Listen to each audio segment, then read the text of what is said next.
હાય, hello friends, કેમ છો? જય શ્રી કૃષ્ણ. હું છું દીપ્તિ બારાઈ અને તમે જોઈ રહ્યા છો દીપ્તિ બારાઈ કિચન.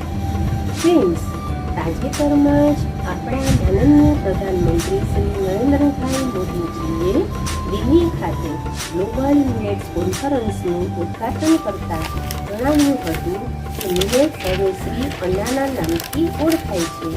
તો ફ્રેન્ડ્સ, આપણા માટે એ ગૌરવની વાત છે કે સમગ્ર દુનિયા જ્યારે ઇન્ટરનેશનલ મિલેટ્સ યર તરીકે ઉજવી રહી છે ત્યારે આપણે ભારત મિલેટ્સના પ્રચારમાં અગ્રેસર છીએ. તો ફ્રેન્ડ્સ, આપ સૌ જાણો છો કે મારું મેઇન ઇન્ગ્રેડિયન્ટ્સ રાગી એટલે કે ફિંગર મિલેટ છે. ફ્રેન્ડ્સ, રાગીના ફાયદા તો આપ સૌ જાણો છો. 100 ગ્રામ રાગીમાં 344 મિલીગ્રામ કેલ્શિયમ હોય છે, જે આપણા હાડકાની અને દાંતની મજબૂતાઈ માટે ખૂબ જ જરૂરી છે. ફ્રેન્ડ્સ, 100 ગ્રામ રાગીમાં 11 ગ્રામ ફાઇબર હોય છે, જે ડાયાબિટીસના પેશન્ટો માટે ખૂબ જ ઉપયોગી છે અને રાગી આપણી પાચન શક્તિને પણ મજબૂત કરે છે. ફ્રેન્ડ્સ, રાગી ગ્લુટન ફ્રી છે અને 50 વર્ષની મહિલાઓમાં કેલ્શિયમની અછત જોવા મળે છે. તો જો આપણે રોજ ડેઇલી ડાયટમાં રાગીનો ઉપયોગ કરીએ તો આપણે કેલ્શિયમની અછતને સરળતાથી દૂર કરી શકીએ છીએ. તો ફ્રેન્ડ્સ, આવી હેલ્ધી રાગી સાથે હું ઘણા બધા ગ્રીન વેજીટેબલ્સ અને દાળ સાથે નવા જ પ્રકારની યુનિક રેસીપી બતાવવા જઈ રહી છું, જેનું નામ છે રાગી મસાલા ખીચડી.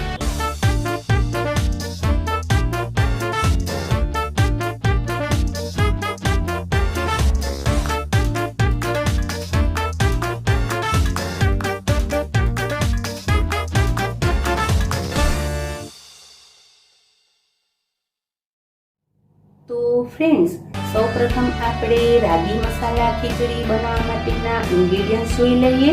એના માટે એક બાઉલ આખી રાગીને 6 થી 7 કલાક માટે પાણીમાં પલાળીને લીધેલી છે. 6 થી 7 કલાક પાણીમાં પલાળેલી મગની દાળ લીધેલી છે. 2 ટેબલસ્પૂન તુવેરની દાળને પણ 6 થી 7 કલાક પાણીમાં પલાળેલીને લીધેલી છે.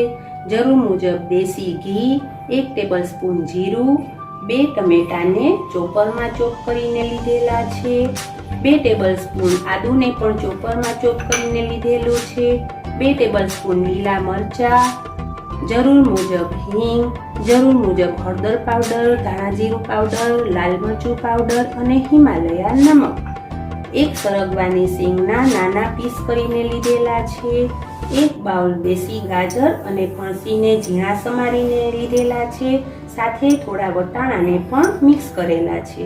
જરૂર મુજબ ગરમ મસાલો અને વઘાર માટે લીમડાના પાનને લીધેલા છે. અને ફ્રેન્ડ્સ, 4 કપ વાર્મ વોટર લઈશું. ફ્રેન્ડ્સ, રાગી મસાલા ખીચડી બનાવવા માટે સૌપ્રથમ આપણે એક પેનમાં રાગી મસાલા ખીચડી માટેનો વઘાર તૈયાર કરી લઈએ. એના માટે ગેસની સ્લો ફ્લેમ ઉપર એક પેનમાં વઘાર માટે 2 ટેબલસ્પૂન ઘી એડ કરી દઈશું.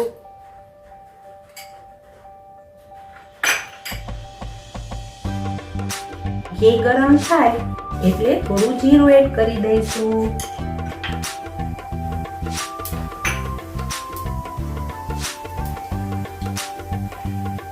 ત્યારબાદ પિંચ ઓફ હિંગ એડ કરી દઈશું.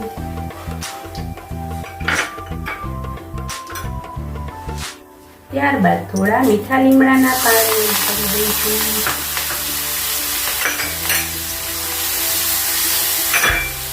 ત્યારબાદ ચોપ કરેલા લીલા મરચાં એડ કરી દઈશું.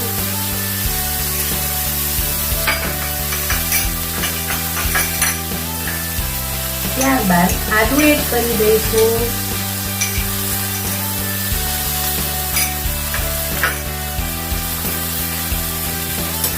આ બધું સારી રીતે મિક્સ કરી લઈશું. આદુ ડાયાબિટીસના પેશન્ટો માટે પણ ખૂબ ઉપયોગી છે. સાથે સાથે આદુ અપચાને પણ દૂર કરે છે. આદુ આર્થરાઇટિસના પેશન્ટો માટે પણ ઉપયોગી છે. આ રીતે ચલાવ્યા બાદ 2 ટમેટાને એડ કરી દઈશું.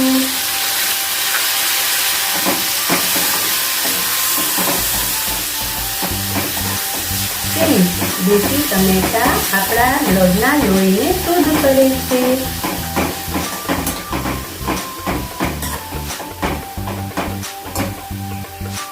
આ રીતે ચલાવ્યા બાદ 1 બાઉલ ગ્રીન વેજીટેબલ યુઝ કરી દઈશું.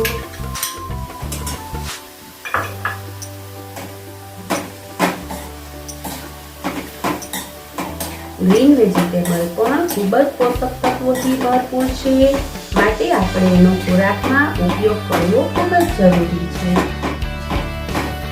આ રીતે સારી રીતે મિક્સ કરી લઈશું.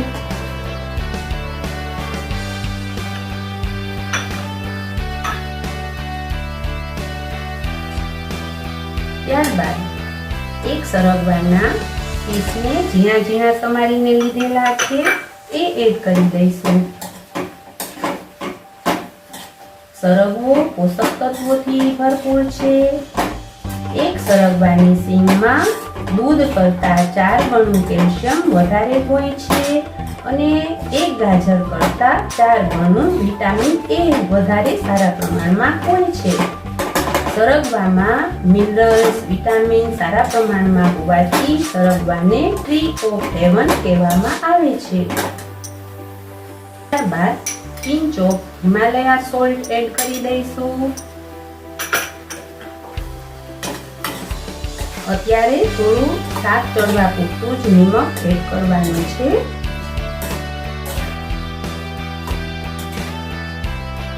આ રીતે બધા જ વેજીટેબલ્સને 2 થી 3 મિનિટ માટે ચડવા દઈશું. જુઓ ફ્રેન્ડ્સ, 2 થી 3 મિનિટ બાદ આ વેજીટેબલ સોતરાઈ ગયા છે. હવે આપણે એમાં આ પલાળેલી રાગી એડ કરી દઈશું. ફ્રેન્ડ્સ, પલાળેલી રાગીમાં પોષક તત્વો ખૂબ જ સારા પ્રમાણમાં હોય છે અને રાગીને પલાળીને ખાવાથી આપણે એના પોષક તત્વોનો પૂરેપૂરો લાભ લઈ શકીએ છીએ અને પાચનમાં પણ સરળ બને છે.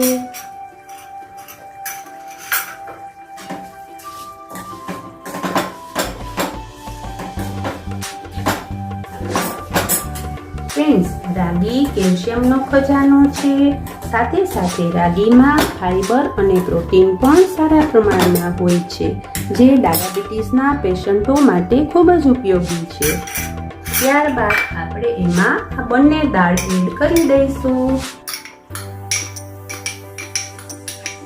ફ્રેન્ડ્સ, મગની દાળ અને તુવેરની દાળ બંને દાળમાં પ્રોટીન સારા પ્રમાણમાં હોય છે, જે આપણા બોડીના ગ્રોથ માટે ખૂબ જ જરૂરી છે. દાળનો ઉપયોગ કરવાથી આપણા બોડીના મસલ્સ અને હાડકાં મજબૂત બને છે.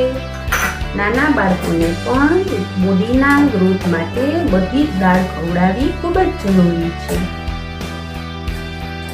આ રીતે બધું સારી રીતે મિક્સ કરી દઈશું.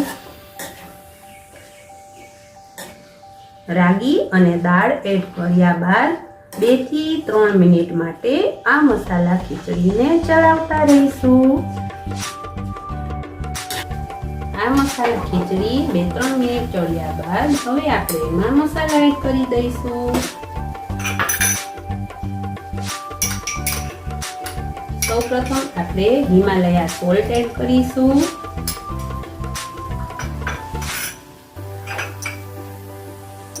ત્યારબાદ હળદર પાવડર એડ કરી દઈશું. ત્યારબાદ લાલ મરચું પાવડર એડ કરી દઈશું. ત્યારબાદ ધાણા જીરું પાવડર એડ કરી દઈશું. ત્યારબાદ 1 ટેબલસ્પૂન ગરમ મસાલો એડ કરી દઈશું. હવે આ બધું સારી રીતે મિક્સ કરી લઈશું.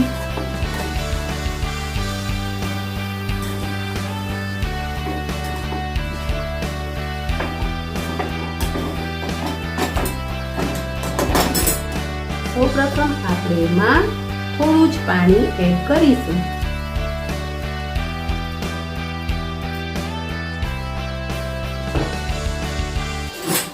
ફરી પાછું સારી રીતે મિક્સ કરી લઈશું.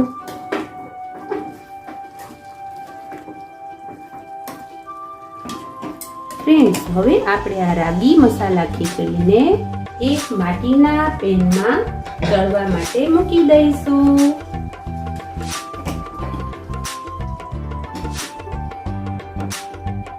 ગેસની સ્લો ફ્લેમ પર માટીના પેનને મૂકી દઈશું. ત્યારબાદ આપણે એમાં આ રાગી મસાલા ખીચડી એડ કરી દઈશું. ફ્રેન્ડ્સ, માટીના પેનમાં રાગી મિલેટ ખીચડીને બનાવવાથી એના પોષક તત્વોનો આપણે પૂરેપૂરો ફાયદો મળે છે, જે આપણા બોડીને ખૂબ જ સ્વસ્થ રાખે છે.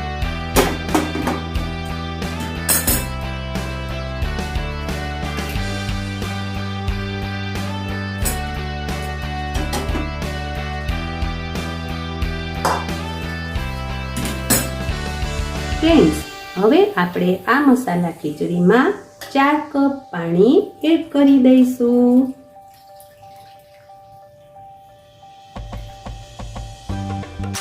પાણીને થોડું વાર્મ કરીને જ લેવાનું છે, ઠંડુ પાણી લેવાનું નથી.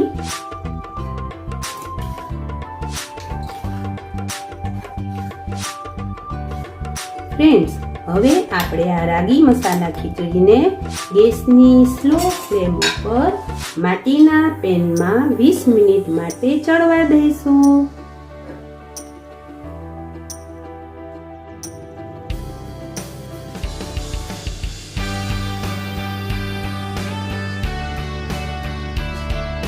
જુઓ ફ્રેન્ડ્સ, 10 થી 15 મિનિટ બાદ આપણે આ રાગી મસાલા ખીચડીને ચલાવી લઈશું. આ રીતે સારી રીતે મિક્સ કરીને હજુ 5 થી 10 મિનિટ માટે ચડવા દઈશું.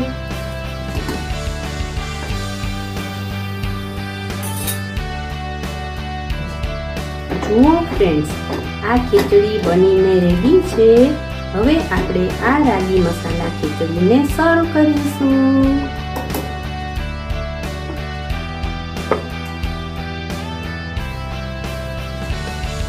ફ્રેન્ડ્સ, કેલ્શિયમ અને પ્રોટીનથી ભરપૂર એવી પોષક તત્વોથી ભરપૂર એવી રાગી મસાલા ખીચડી બનીને રેડી છે. હવે આપણે આ રાગી મસાલા ખીચડીને કોથમરીથી ગાર્નિશ કરીશું.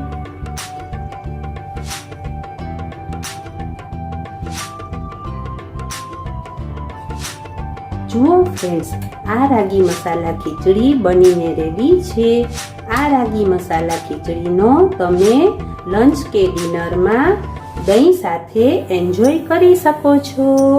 Thank you. જય શ્રી કૃષ્ણ. તો ફ્રેન્ડ્સ, તમને આ મારી યુનિક રેસીપી રાગી મસાલા ખીચડી કેવી લાગી? એકવાર ટ્રાય કરીને ચોક્કસ મને જણાવજો અને કમેન્ટ કરજો.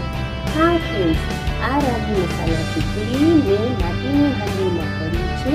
જો આપની પાસે માટીનું વાસણ અવેલેબલ ન હોય તો આ ખીચડી આપ પ્રેશર કુકરમાં પણ કરી શકો છો. હા ફ્રેન્ડ્સ, આ યુનિક રેસીપીમાં મેં ચોખાનો પણ ઉપયોગ કર્યો નથી, જેથી આ ખીચડી ડાયાબિટીસના પેશન્ટો માટે પણ ખૂબ જ ઉપયોગી છે.